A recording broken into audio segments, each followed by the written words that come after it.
Hey everyone, we are live for our Sunday weekly warm-up. We have an amazing guest with us, and of course, we have the one and only Brad Hughes co-hosting the show. My name is Ray Hewert, and we're going to get into tons of fun as we wrap up many in the U.S. celebrating the Thanksgiving 4-day weekend, and then maybe even 5-day weekend, depending on how your schedule was. And then we're headed into an amazing week ahead as we eventually get to the month of December, which for many of us is very bittersweet, but a lot to look forward to. So stick with us. If you are here watching live with us as we stream exclusive in our private Facebook group, please feel free to comment, tell us where you're watching from. This specific segment of our Sunday weekly warm-up only streams on Sunday nights, exclusive in our private group over at teachbettergroup.com. And then if you're catching this later on in the week, we have streamed this as an additional opportunity for you to catch it on Monday nights on Facebook, YouTube, Twitter, Twitch, and LinkedIn, where the Teach Better team loves to give you good content. So we will be right back.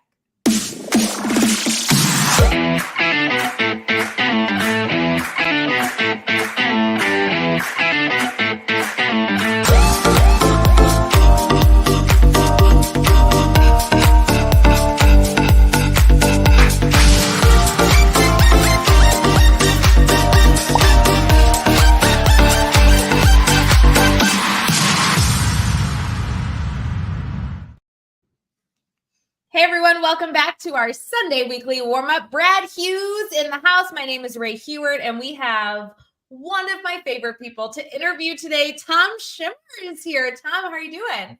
I'm doing great. Good to be here. Great to see you both again, and excited to be here and looking forward to it. It is going to be so much fun. Brad, how do you feel about Tom joining the show this week? So excited to be connecting with Tom and a fellow Canadian in the house as well. And we're going to be talking turkey. This weekend is a big weekend for you in the US. And Tom and I have our own opinions, our own experiences as Canadians with an earlier Thanksgiving. So we'll get down into that. I have to say, guys, before we clicked the live button, friends, I was prepping Tom and Brad of like, okay, so the show will start off pretty casual. We'll do introductions, talk about Thanksgiving, and then we'll get into like what we like to call the meat and potatoes, our Sunday strategies. We'll have something that our audience is going to take away from this experience. And Tom and Brad both look at each other and go, well, neither of us celebrate Thanksgiving this week. We're Canadian. I was like, man, how did I mess that up? So yes, we might talk about Thanksgiving. For those U.S. educators that are listening, we'd love to have you in the comments telling us how your Thanksgiving was, especially while we do introductions, because apparently I'm the only one on the screen that actually celebrated Thanksgiving these past few days. Tom and Brad celebrated in October, which we are going to talk about. But before all that, Tom, do you mind sharing a little bit about who you are and what you do? And then we'll dig into your Thanksgiving traditions. Yeah, right. Of course. I love the intro too. So Brad, how do you feel about Tom being on the show tonight? Let's say 5 out of 10. What's he going to say? But I appreciate it. It's great to be here. I am an education author, speaker, consultant. I've been in education for, I think it's 32 years now. I'm losing count. Started in 1991, 20 years in the school system. Then I can tell you it's 32 years plus a few months. 32 years. Yeah, there you go. I was losing count.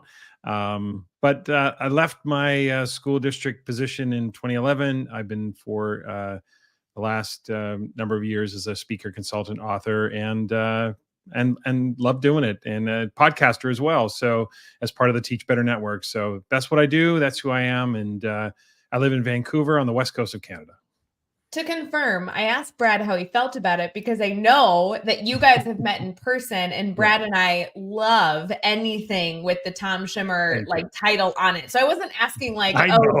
I just thought it was funny. I just thought it was a good time. It's like, Brad, how do you feel about it? How do you feel about Tom? Are you guys getting along these days? Well, I won't tell you what I said off air, Ray, but now that we are on air, I am excited, thrilled. Yeah, I'm just beside myself with excitement that Tom Schimmer is on the air with us tonight. Yeah, we can see you. We can see you reading the script there, Brad. It's all good. Exactly.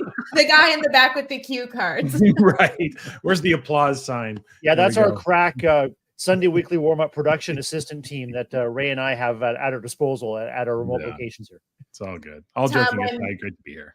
when Brad and I were live together during our daily drop-in, which was every Friday morning, we would joke that there was like a production team behind the camera. We'd like occasionally ask for coffee or the lighting to be changed. It was always a good time. So obviously Brad still has that production team 2 years later and is, making sure he says all the right things. Yeah, Ray, unfortunately, due to cutbacks, I had to let the production team go. They've moved on to bigger and better things. So I'm just on my own, just plugging away here and just doing what I can to keep the show rolling week after week. I'm not sure about your production team. Yeah, who refills your coffee then? I have a Roomba that I've retrofit to refill my coffee. It's only dangerous adjacent. Like it's pretty safe. But there's only been one fire and it's worked out. And one there's a second degree burn involved, but it was all part of the learning process, right? Oh my goodness, Tom! I'm so sorry you joined the shenanigans, but I promise they are only the beginning of the show. Tom, I would love to get into our Thanksgiving conversation. Before we do, I have to tell you that I am a huge fan. I was talking about you over dinner tonight. We made hamburgers and just had a grand old time watching football. And the way that I described you was essentially like a really famous educator that not only I'm always like very excited and nervous to interview because I admire you so deeply, but also you talk about all the hard stuff in education, like grading, assessment, leadership, all that stuff. And that's also intimidating. So I was like, so it's going to be a really great conversation. Well, the topics I talk about certainly don't make me the most popular kid at the lunch table. That's for sure.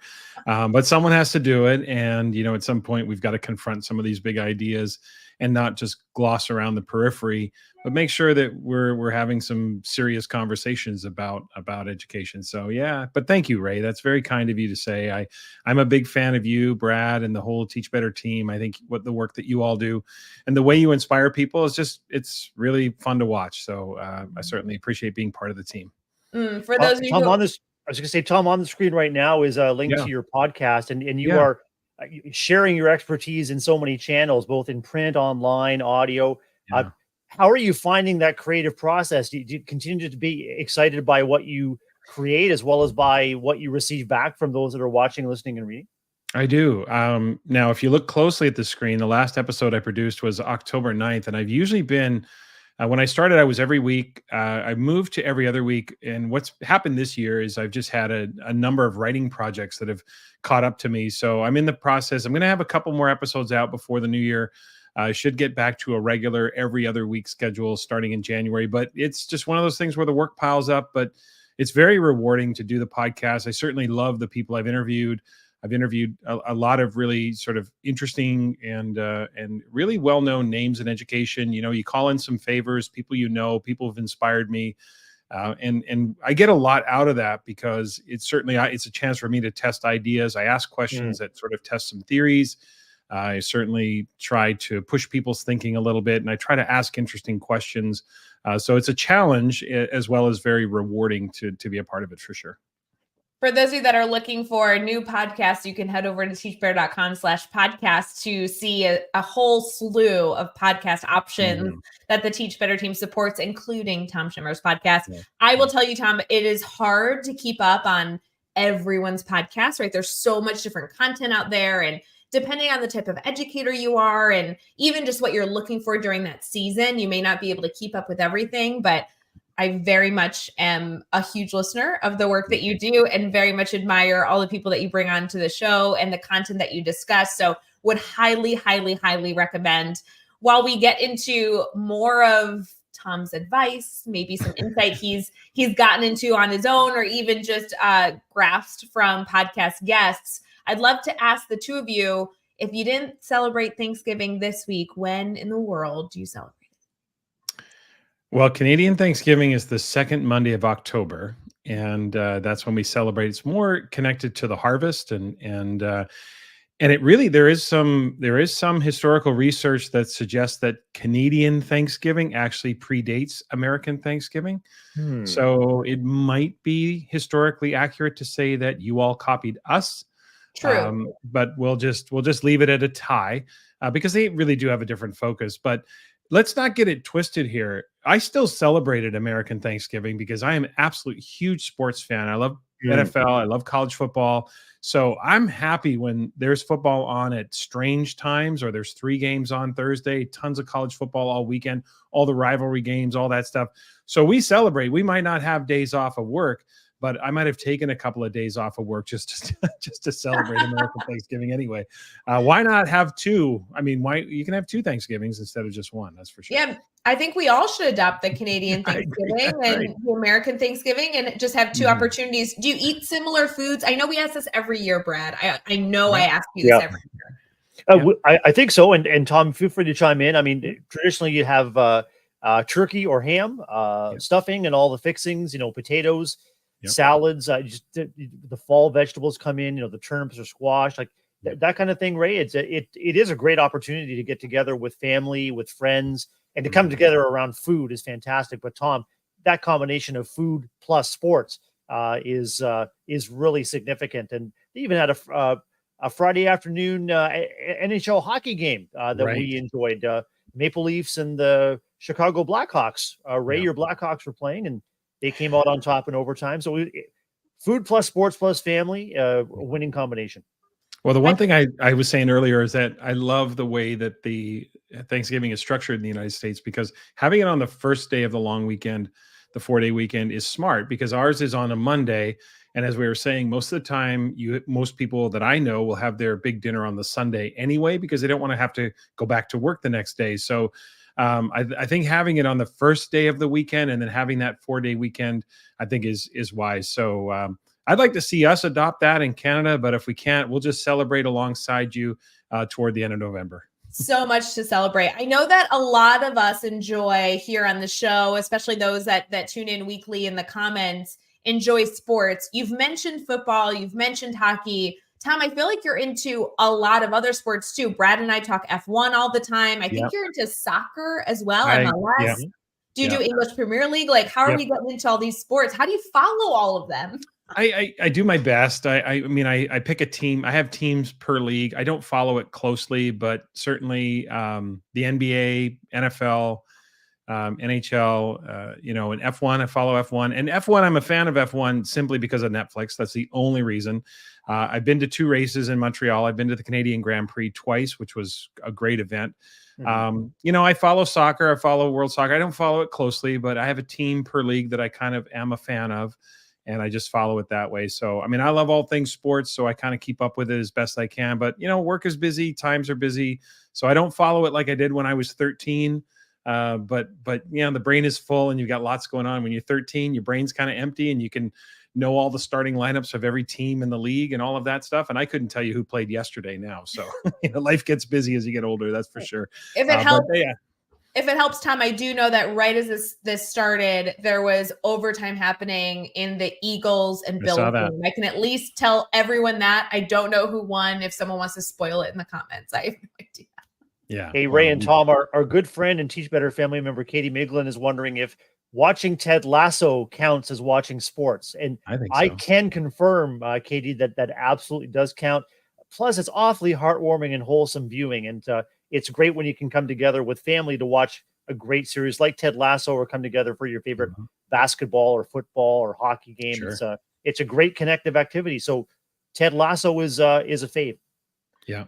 And watching the Beckham doc as well. Like, if you're a Spice Girls fan, you're going to get a lot of soccer in that doc. It was fantastic. Of course, maybe you're the same, but I know all that history in terms of following David Beckham's career, but it was interesting to get the insight. So that's another way to get that insight. So it's a good entry for Spice Girls fans. Can I add, Tom, almost to the opposite? It's also really good if you're not a Spice Girls fan, because I did not like Victoria Beckham very much, and I liked her more after the documentary. I could see that. I thought she was outstanding. I was shocked how much I didn't know about her. So really, hey, I'll tell you what I want, what I really, really want, and that's to let you guys know that there's a Spice Girls connection to F1. Do you know what that connection is, Ray or Tom? I do. It's Red Bull. Jerry Halliwell is married to Christian Horner, who's the team principal of Red Bull. Gosh. The world is so fascinating. Don't you love these connections? Yeah, absolutely. And you know why Red Bull is so spicy out there? They've got Jerry Halliwell cheering them on, and a great season for Red Bull, a record-breaking, unbelievable season. Yeah. On a complete side note, Katie Miglin, who's watching, it's also a great sport to kiss a baby that is less than a month old. So say hello to baby Hazel for us, and hopefully you're enjoying the time away on maternity leave, even though you're watching the Sunday Weekly warm-up. So we're going to transition here into our conversation, because as many of us, we are hoping to continue to get inspired, but also connect with our friends in the comments, and maybe leave with some sort of educational thinking that we'll have throughout the week as we head into amazing time ahead. We'll be right back.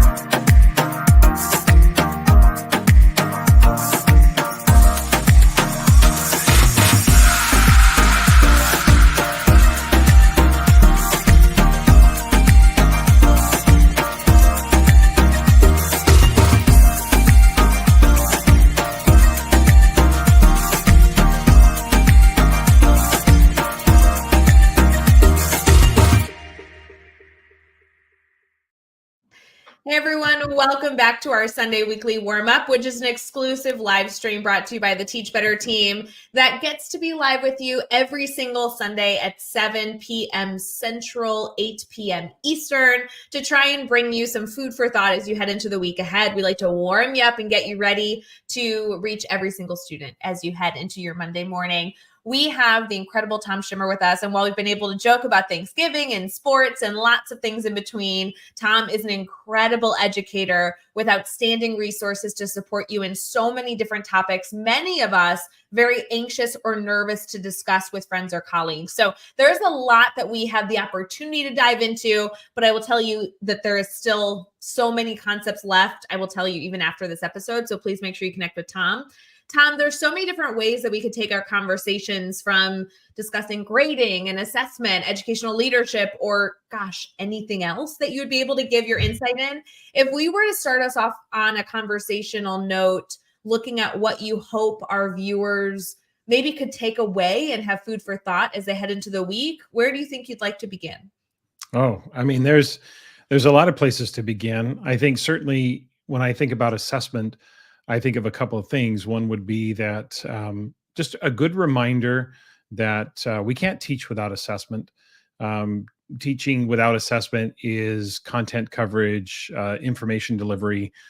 You always have to know whether or not your students are learning what you're teaching, and whether they're reaching the goals of the lesson. But here's the important thing. Like, we really need to assess our students every single day. Now, I say it that way because a lot of people will think, oh gosh, Tom, if I'm assessing every day, when am I teaching? But the vast majority of our assessment evidence should not be quantified, and it should steer clear of your grade book. This is about using assessment to make instructional decisions. It's about gathering evidence to provide feedback. So the majority of the time, like, you can't teach without assessment. So we assess because we have to. We should only grade when we need to.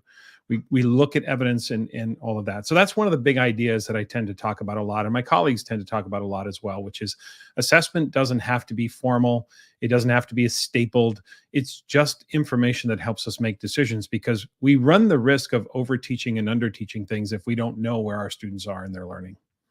You know, Brad, even just last week, we were talking about how formative assessment specifically was coming up a lot in the members of our Teach Better family. And we just touched on it. Of course, Tom will be able to discuss it further. Brad, I'd love to hear your vantage point of this. What questions you have as an educational leader, obviously serving a staff of teachers, and the discussion of formative assessment's kind of scary to discuss sometimes. Tom made an incredibly important distinction between simply teaching and teaching using assessment to inform what's going on. And we want to shift away from simple content delivery. We want to make sure that we're being mindful of meeting minute-to-minute needs of our students, as well as our daily, weekly, and monthly goals as well. Tom, when I talk assessment with colleagues, we talk about triangulation of assessment, making sure that we're accessing observations, conversations, and products of learning to develop a greater picture and a more consolidated, rich picture of what students are learning and have yet to learn. In your experience, are there any aspects of that triangulation that may be overlooked or be sort of hard to get to, that really is there kind of a silver lining or like a magic bullet among that triangulation that you really want people to be mindful of and dig into? I wouldn't say a silver bullet. What I would say is that if you look at the micro on individual standards, it might be hard to triangulate in the sense that you may not have the time to have 3 different sort of observations, because there may be certain standards that are not conducive to, say, a performance assessment that's observable, something you need to see or hear. So when I think of triangulation, I think more holistically that we want a sampling. A lot of standards are conducive to that. A lot of learning goals are conducive to that. But I would think about zooming out a little bit and not being so fixated on having triangulation on every single standard, but I'd look at triangulation within clusters or strands or domains, so that when you look at a student more holistically, you've had the opportunity to see them do things, you've listened to them, you've observed them, you've got products from them that are tangible. The triangulation, I think, sometimes can get too much into the weeds and trying to always have sort of 3 different assessments per standard. And I think for me, that's too granular. I'm really, really talking recently about making sure as teachers look at student performance, look at it more holistically. If you think of assessment as just gathering information to draw an inference about the learner, I think that's a really important way to think about assessment, is that here's the totality of the evidence. Here's the preponderance of evidence, if you will. What can I infer about this learner? And that triangulation allows students to demonstrate their learning in ways that account for their strengths, account for, different modes or mediums of assessment, ways that you can demonstrate your learning in different ways, because most standards don't dictate the assessment format. They do dictate the method, whether it's a constructed response, selected response, or a performance task. But inside that, just because something is a constructed response doesn't mean it needs to be written. It can be oral. It can be something you construct in terms of build or demonstrate. So there's lots of different ways to do it. So I would just try not to get too into the weeds with the triangulation. I would try to zoom out a little bit and say, do we have a sampling that really gives us a complete picture of the learner? Tom, there's so many different discussions that we've had over formative assessment, specifically over the last few months. There's been a lot of educators that have been seeking support in this area. Obviously, we've been doing this type of work for years and have done a lot of different content pieces to support educators. Have you found that there's been a theme this year of what educators are kind of seeking, that you feel like you've been saying frequently, maybe a common phrase or a common workshop or keynote you've been giving where you're saying, yeah, this has always been what I've communicated, but it seems to be a really hot topic right now? Well, I think a common thing that I'm trying to emphasize recently is that whole notion of not quantifying and not being tangible. I think one of the most underutilized, pound for pound, one of the most underutilized formative assessment strategies is to get kids to talk to each other about their learning. Just posing a question or a prompt and trying to unearth their thinking.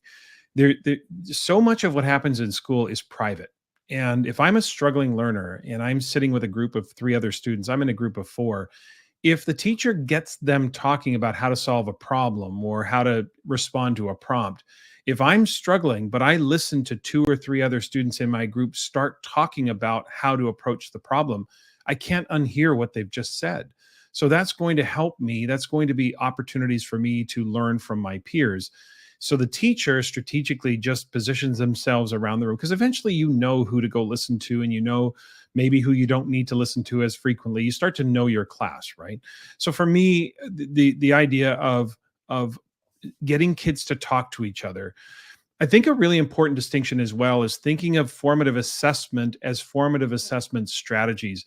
One clue I've often used in workshops is to try not to use the term in the plural. Because as soon as you say formative assessments, you start thinking about things that are tangible, and they start to feel like summatives that don't count. as opposed to formative assessment strategies. So what are ways in which I can unearth some evidence that can help me make an instructional decision, that can help the students even self-assess and know what's next for themselves as learners? Because that's the ultimate goal, is for students to be able to do this for themselves. So for me, that idea of getting kids to talk to each other is still, I think, one of the most underutilized, but certainly one of the most impactful formative assessment strategies that we can use. Brad, I feel like Tom is hitting a nerve for me, because this has been so much of what, and again, Tom, we do professional development, so many things. You are somebody I lean on and go to. I learn from you constantly. And I love quoting you in workshops and presentations, like, oh, you got to follow my buddy, Tom Schimmer. He's amazing in his work.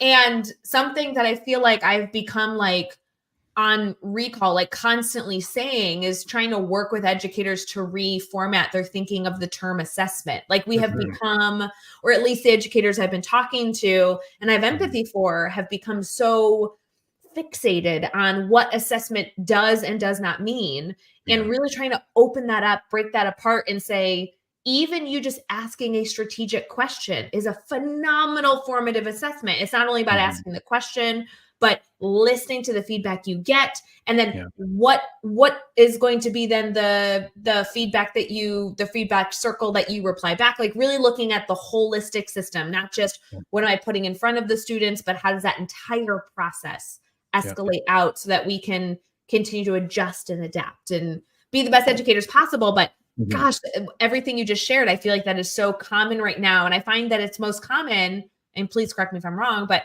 I think it's because a lot of educators right now feel like they've used all their tools in their toolkit and they're trying to find the next solution. And I almost feel like it's about going backwards and saying, okay, but how did we start? Because that was working really well. Ask those simple questions. Yeah, for sure. Every, something, when people say to me, like sometimes I get a little bit feisty or whatever, and they'll say to me, Tom, can you give me a list of formative assessment strategies? And I'll say, you're already doing them. And they'll say, well, what do you mean by that? And I say, well, do you ever ask your students questions? And they say, of course, I mean, that's what teachers do. We ask our students questions.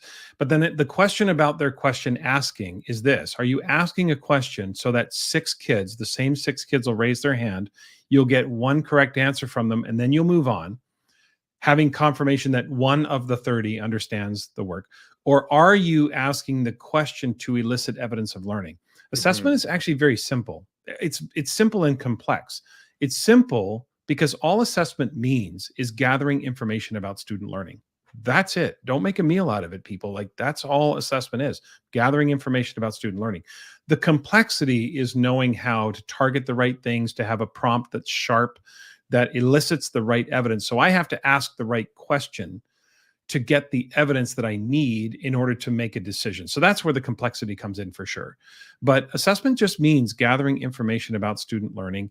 And I think once you do that, then you decide what your purpose is. So another thing that I often will emphasize with folks is, every time you assess your students, you should ask yourself a very simple question. And that question is why? Why do I want this information? In other words, what do I intend to do with it?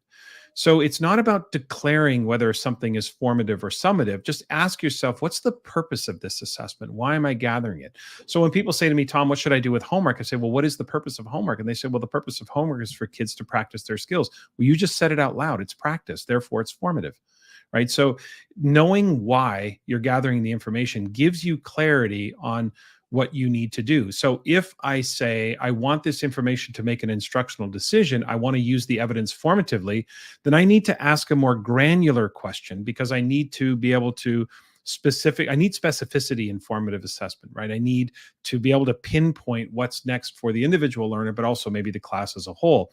If I'm thinking the purpose is more summative, I may zoom out a bit and think more generally and look at it more holistically in terms of its quality. So knowing the answer to that question, why do I want this information? Why am I assessing the students? That is a really underutilized but very important question that teachers can help guide the decisions they make. Because once you know why you want the information, you'll know what to do with it once you have it. So good. Brad, do you ever feel like sometimes, especially during these times of the year, and we all know what these times of the years are, Brad, do you ever feel like sometimes educators just need to take a step back, simplify, and go back to those core values of like sometimes I feel like we just need a reminder to like chill and not make things hard.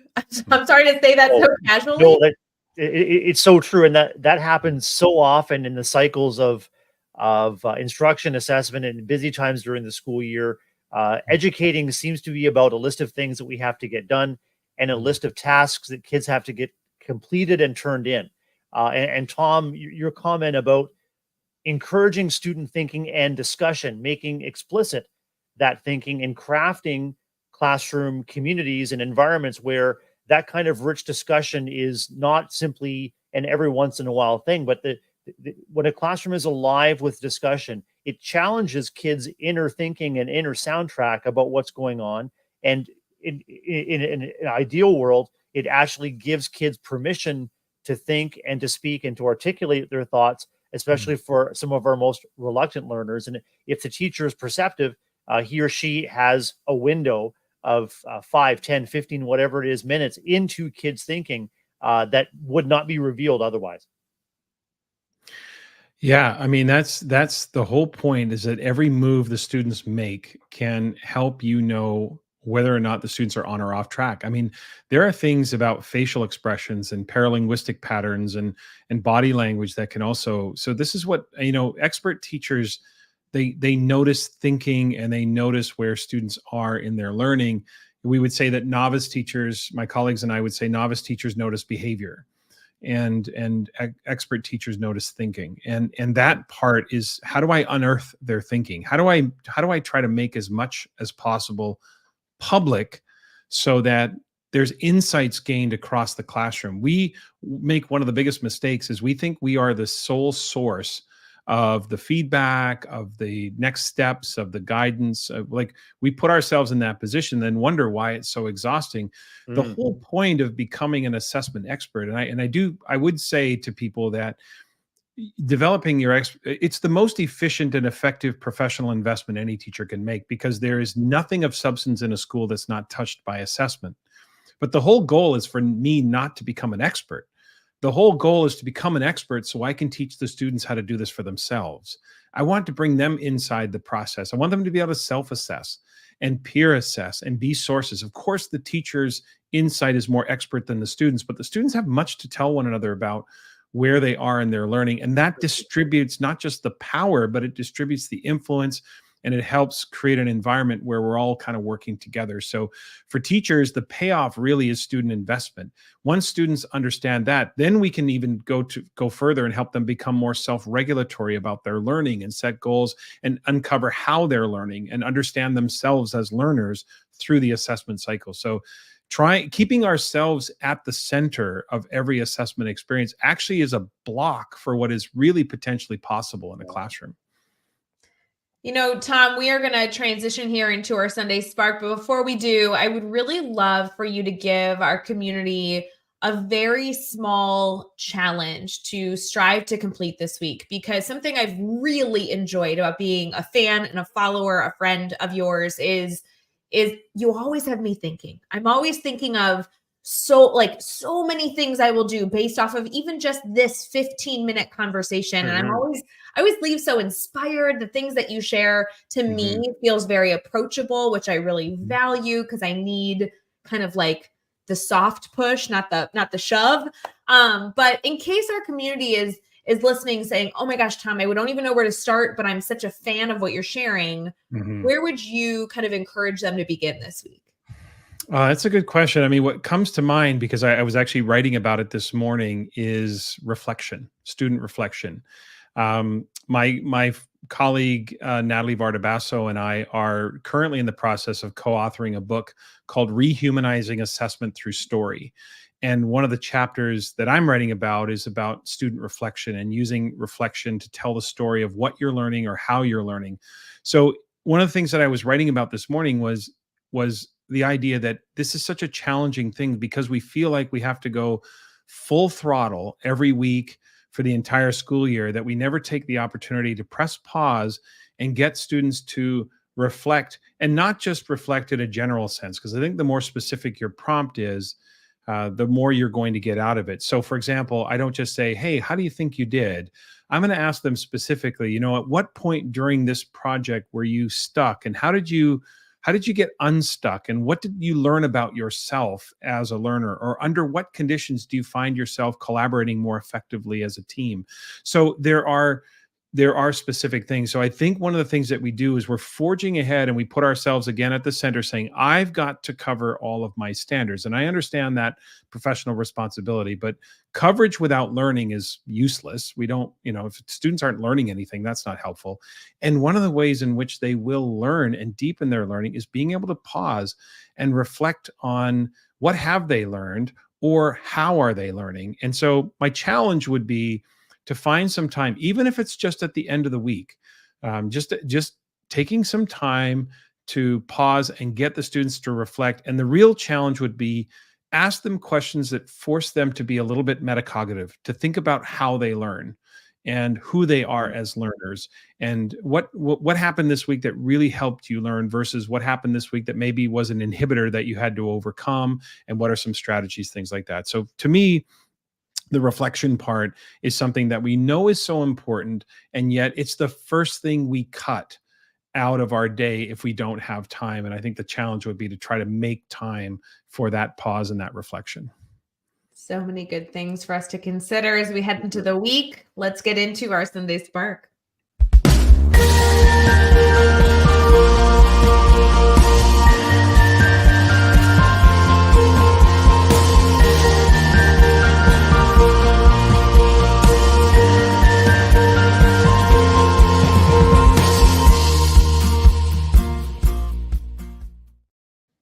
Hey everyone, we are back with our Sunday weekly warm-up, wrapping it up here with our Sunday Spark, which is where we give you something to think about, something positive, a little spark in your day. And of course, we'll go over some wacky holidays.